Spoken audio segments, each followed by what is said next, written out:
Let's say, one fine morning you land at Kotoka International Airport. You're full of pride, dreams, and maybe just a little extra accent. You haven't stepped outside yet, but you're already mentally preparing to connect with your roots, reclaim your identity, and possibly start a Pan-African revolution over a bowl of hwee. And then, someone sees your afro wig and stares like you're carrying a porcupine on your head. Ladies and gentlemen, welcome to the Imported Ghanaian experience, where everything you thought you knew about Ghana is flipped, fried, and served with a side of satire. And if you're a Ghanaian man, please, sit down, have a drink. You're going to need it.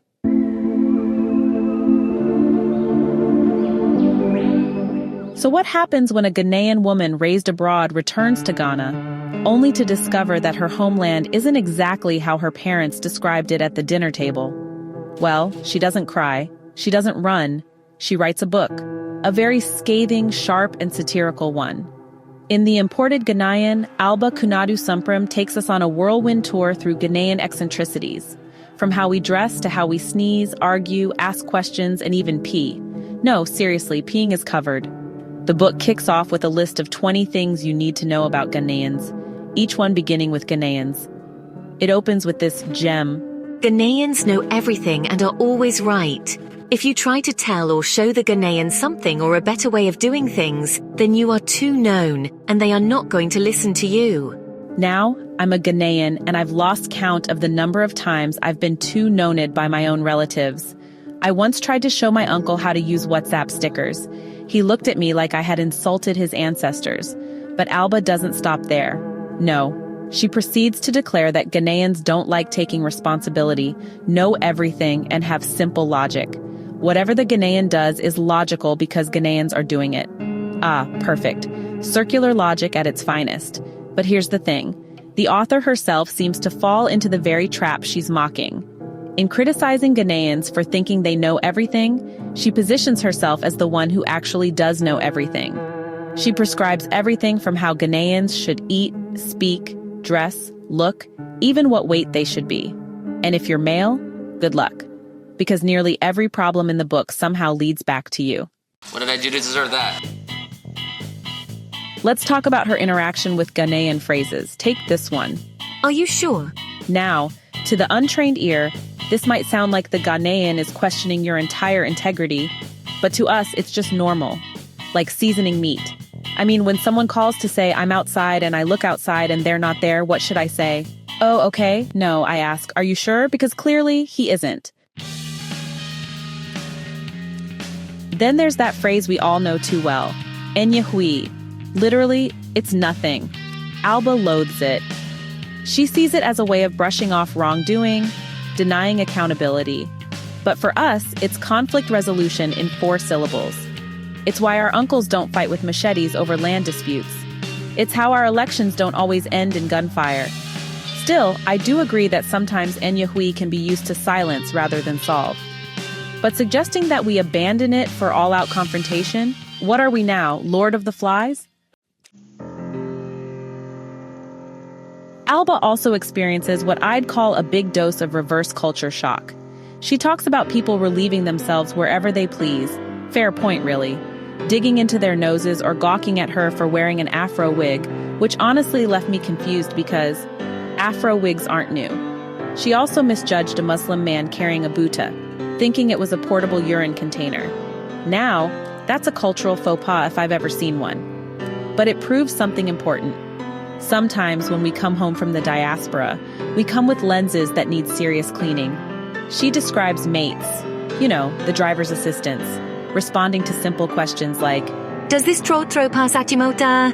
With I don't have coins. For her, it was frustrating. For us, it's a coded message. Translation, yes, we do, but don't board if you only have 100 CDs. I have no change for your British pounds today, madam. Okay. The real tension in the book lies in its contradictions. On one hand, Alba wants acceptance for wearing afro wigs. On the other hand, she criticizes Ghanaian women for how they maintain their hair and nails. She frowns at beauty pageants, calling them cattle markets for attractive skinny women to parade their skinny butts in front of salivating members of the male species. Ouch! She discusses catfights over a short man, emphasis on short. And I couldn't help but wonder, does she also have a problem with vertically challenged men? And yet, among all the fire and brimstone, the sharp criticisms and gross generalizations, there are moments of genuine humor. She makes us laugh, wince, and reflect, sometimes all in the same paragraph.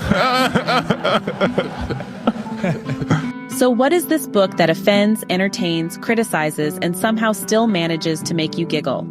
It's called The Imported Ghanaian, written and illustrated by Alba Kunadu Sumprim. Published in 2006 by Marvik, this 264-page satire dives headfirst into Ghanaian society, poking at every soft spot and unhealed wound. This book is not for the thin-skinned. It is confrontational, at times judgmental, and it has a nasty habit of speaking in absolutes.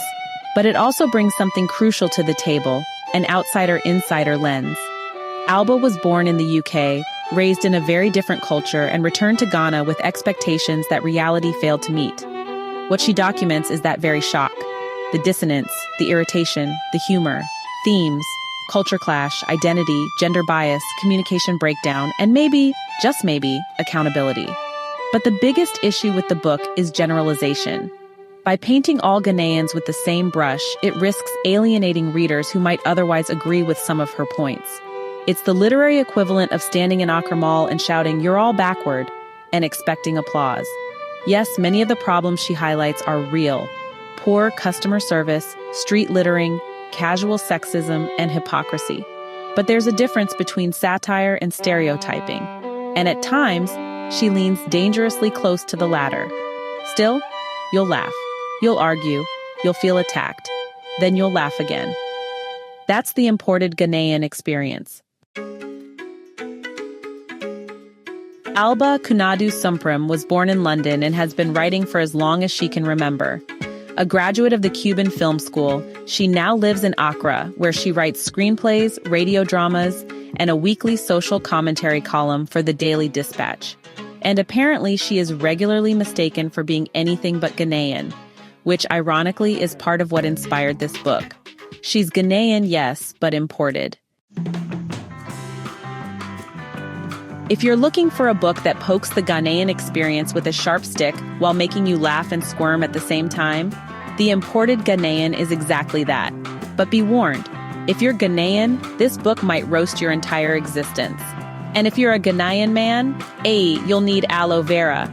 Don't forget to like, comment, and subscribe for more classic African literature reviews here on GMBookshop. Let me know in the comments.